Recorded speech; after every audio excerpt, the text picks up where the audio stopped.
अच्छा जी, तो आज का जो हमारा टॉपिक है, हम लोगों ने पांच नेचर्स ऑफ अकाउंटिंग एलिमेंट पढ़ लिए, पांच अकाउंटिंग एलिमेंट्स पढ़ लिए थे। आज हम लोग करेंगे नेचर ऑफ अकाउंटिंग एलिमेंट्स। अब नेचर ऑफ अकाउंटिंग एलिमेंट्स क्या होती है, इसको अभी हम लोग डिस्कशन स्टार्ट करते हैं। सबसे पहले तो एक छोटा सा रिकैप, जो पांच अकाउंटिंग एलिमेंट्स थे जिसको हमने याद रखने के लिए एक छोटा सा निमोनिक बनाया था, ALCER। ALCER अल्सर का, कि asset, liability, capital, expense, revenue. उसको आप फाइव अकाउंटिंग एलिमेंट्स को याद रखने के लिए इस निमोनिक को याद रख सकते हो। आज हम पढ़ेंगे कि इन अकाउंटिंग एलिमेंट्स की नेचर क्या होती है, और नेचर को पढ़ने से पहले हम समझेंगे कि डेबिट और क्रेडिट का क्या मतलब होता है। अच्छा, कुछ बच्चों को ये लगता है क्योंकि उन्होंने डेबिट का वर्ड कहीं ना कहीं सुना होता है या क्रेडिट का वर्ड सुना हुआ होता है, तो वो कंसीडर करते हैं कि debit is what comes into the business and credit is what goes out of the business. तो ये डेफिनेशन अगर आपके दिमाग में हो या किसी भी बंदे के दिमाग में हो कि debit is what comes into the business and credit is what goes out of the business, तो इसको तो बिल्कुल ही दिमाग से खत्म कर दो। ये समझो, ये डेफिनेशन है जिसको कहते हैं ना कि कचरा डेफिनेशन है, जिसको आपने उठा के किसमें डाल देना है, डस्टबिन में डाल देना है, क्योंकि ये आपकी कभी भी काम अब नहीं आने वाली। अच्छा जी, चलें सर, ये डेबिट क्रेडिट समझ आ गया। It's not what comes into the business and not what goes out of the business, तो फिर ये डेबिट और क्रेडिट है क्या? तो अकाउंटिंग के अंदर किसी भी चीज को फीड करने के लिए, अगर आप पिछले लेक्चर से रिलेट करो तो हमने पढ़ा था कि as soon as a transaction happens, सबसे पहले क्या हो जाता है, अकाउंटिंग फ्रेमवर्क एक्टिवेट हो जाता है। और अकाउंटिंग फ्रेमवर्क के अंदर जो सबसे पहला स्टेप है वो रिकॉर्डिंग का है, और रिकॉर्डिंग के अंदर जो सबसे पहली चीज बनती है वो डबल एंट्री बनती है। तो अकाउंटिंग के फ्रेमवर्क के अंदर किसी भी ट्रांजैक्शन को अगर लेके आना है तो उसके सबसे पहली चीज क्या बनेगी, उसके लिए सबसे पहली चीज डबल एंट्री बनेगी। और डबल एंट्री अपनी मर्जी से किसी भी तरीके से नहीं बन सकती। डबल एंट्री का एक फिक्स फॉर्मेट है जो कि आपको फॉलो करना है। तो जब भी एक ट्रांजेक्शन होगी, हमें ये पता चल जाए कि भाई उसकी डबल एंट्री बनेगी।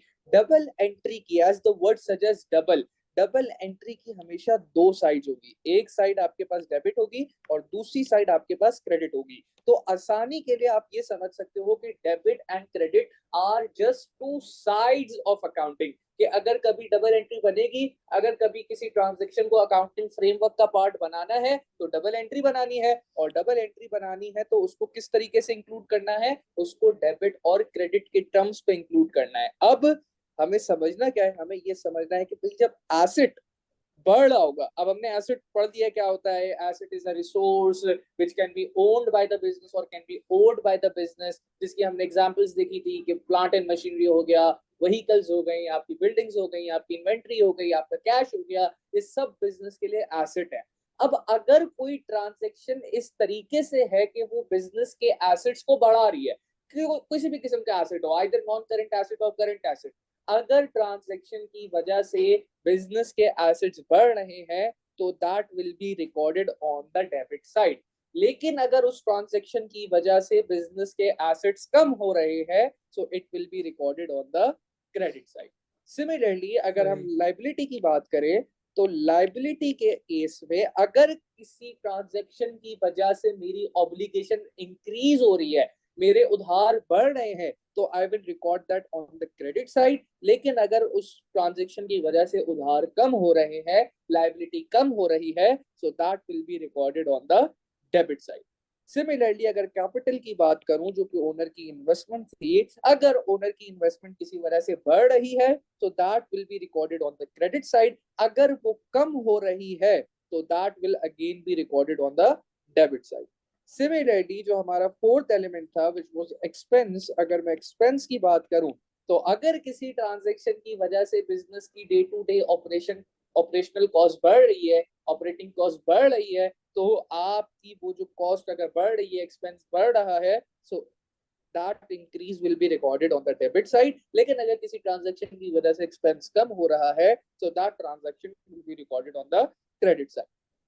एंड लास्टली आपके पास जो हमारा लास्ट एलिमेंट था, ALCER, विच इज रेवेन्यू।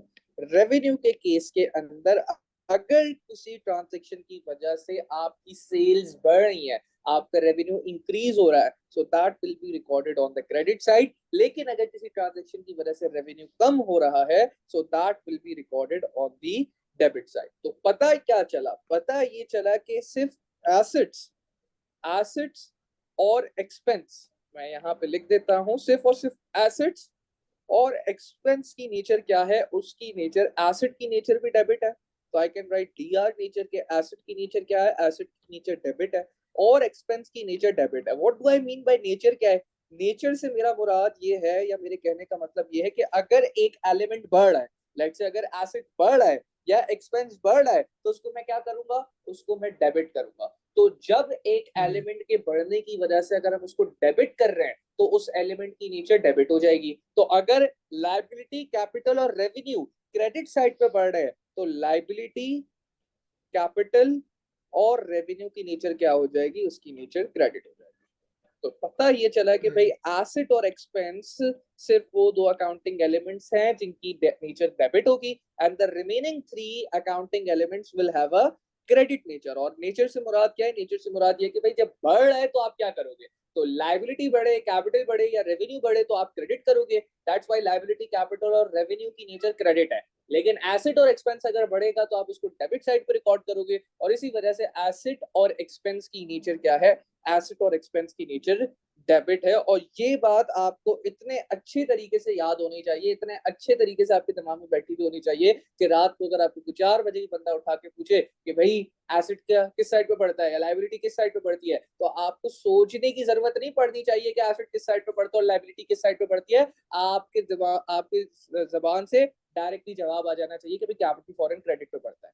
तो ये आपके दिमाग में इतने अच्छे से रची बसी होनी चाहिए चीजें, क्योंकि अल्टीमेटली हर ट्रांजेक्शन को समझने के लिए, उसको अकाउंटिंग फ्रेमवर्क का पार्ट बनाने के लिए, डबल एंट्री रिकॉर्ड करने के लिए आपको उसको या तो डेबिट करना है उस ट्रांजेक्शन के अंदर किसी चीज को, या क्रेडिट करना है। एंड वो आप तभी कर सकते हो जब आपको ये nature of accounting elements exactly बहुत क्लियर तरीके से समझ भी आता हो और आपके दिमाग में बैठा हुआ।